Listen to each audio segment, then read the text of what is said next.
Your application is perfect. You've confirmed this with a great editor in your network. Now it's time to polish up that resume. A resume takes the information included in the application and builds on it. Think of the application being the skeleton, and your resume and cover letter, that we're going to talk about next, being the muscles and the skin. I want to start this session with a story from an experience I had about 20 years ago that I still remember clearly to this day. I was an experienced principal, and I applied for a curriculum director principal in a neighboring city. I was excited about the job, and I knew that my experience had prepared me well for the role. I completed my application, all of the other required documents. I submitted it, and I waited, and the weeks ticked by.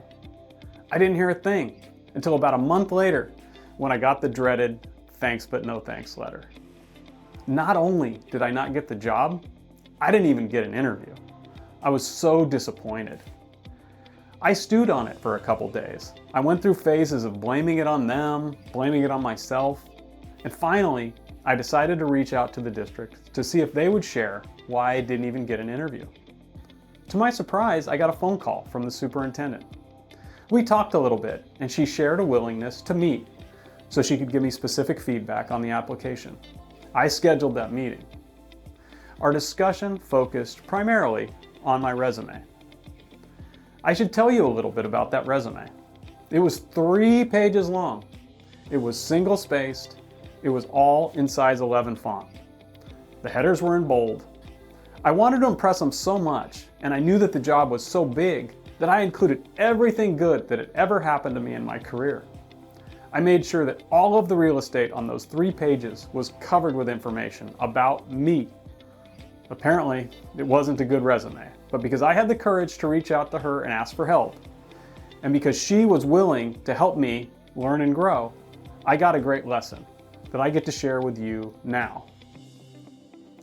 In reviewing my resume, the superintendent, who happened to have served as the paper screener for that job, showed me that by submitting my resume, she believed, 1, I was unable to prioritize what was important from what was not important. 2, I did not understand the job. If I had, the resume would have been more closely tailored to that specific job. And 3, I was not mindful of the audience in my writing, which is an important skill that leaders must have. I showed her this by using too small of a font, not using headers effectively, and including 3 pages of information and filling up all of the white space. It was tough to hear, but it made me a better resume writer, and now it will make you a better resume writer too.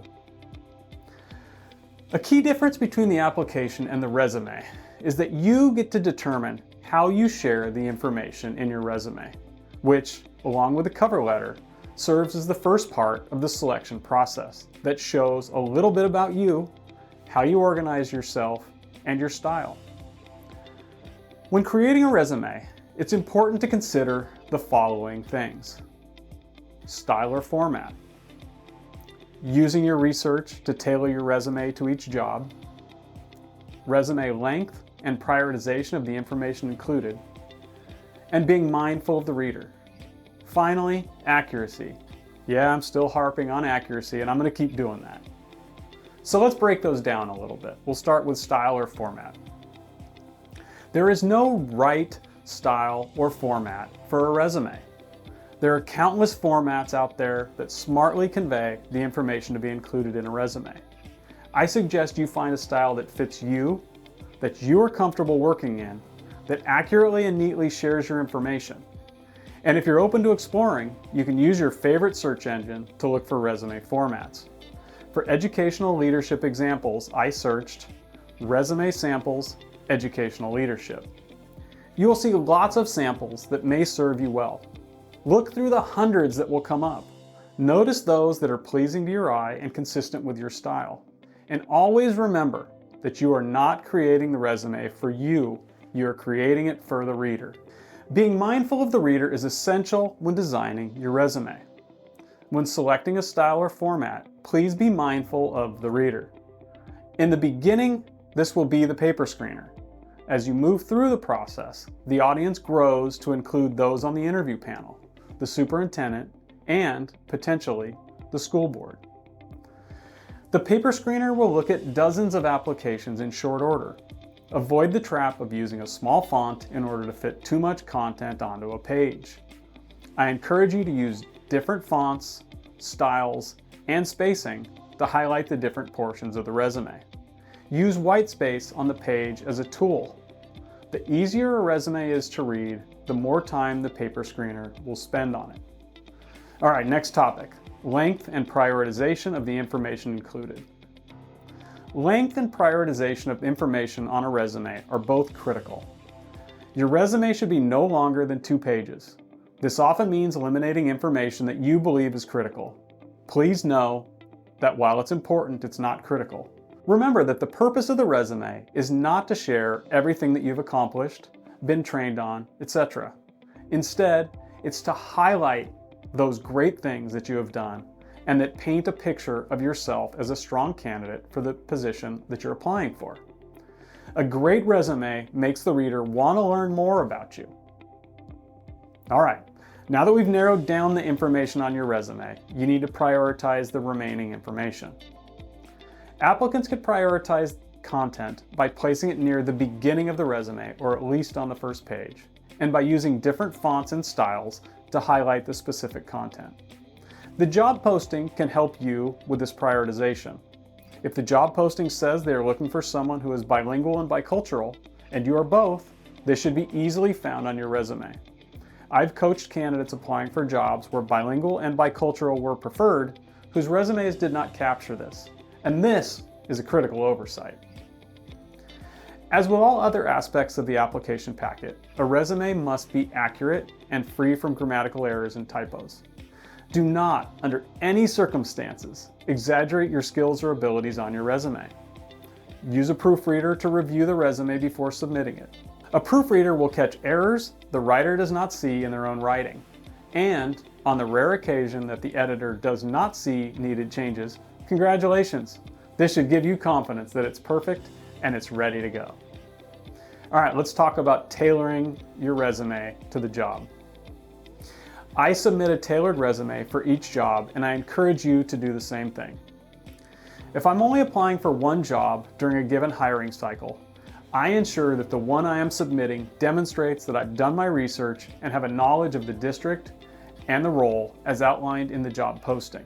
If I'm applying for multiple jobs in the same period of time, I create a template resume that I customize for each of the varying positions for which I'm applying. Customizing your resume demonstrates that you know the school and district and understand the role. You do not need to make a lot of changes, but the few changes that you do make can be powerful, as they show the reader that this is a resume for this particular job. I'm going to share my resume now to point out how my format is designed to help the reader. My resume is not perfect. I can't say that it's worked well for me, and it shows a little bit about my style. My information is prioritized, it tells my story well, it helps the reader find what they are looking for. I've worked hard on it for decades. A couple of things that I want you to notice. I prioritize the information. After 30 years of experience, it's 2 pages of important information. The most essential information is all on page 1. I try to hook the reader with the first section, the accomplishments I'm most proud of. I use different colors to help the reader find the headings. I use different fonts to make the headings stand out, even if the document is printed in black and white. I ensure white space by only including necessary information, using font sizes no smaller than 11, and ensuring consistent spacing in columns. I make sure the overall structure helps the reader find the most important information. Remember that a great resume takes the information included in the application and builds on it. Your resume must be neat, accurate, and thoughtful of the reader. Ensure it is short enough to maintain the reader's attention while also making sure that it captures why you're a good match for the position. And before we close, I have one request in support of all the paper screeners out there. If at all possible, submit your resume in PDF format unless they ask for it in another format. This is the easiest format for your paper screeners, and you should want to take care of those good people. Use this information and your resume will get the paper screener's attention, and you will be one step closer to getting that dream job.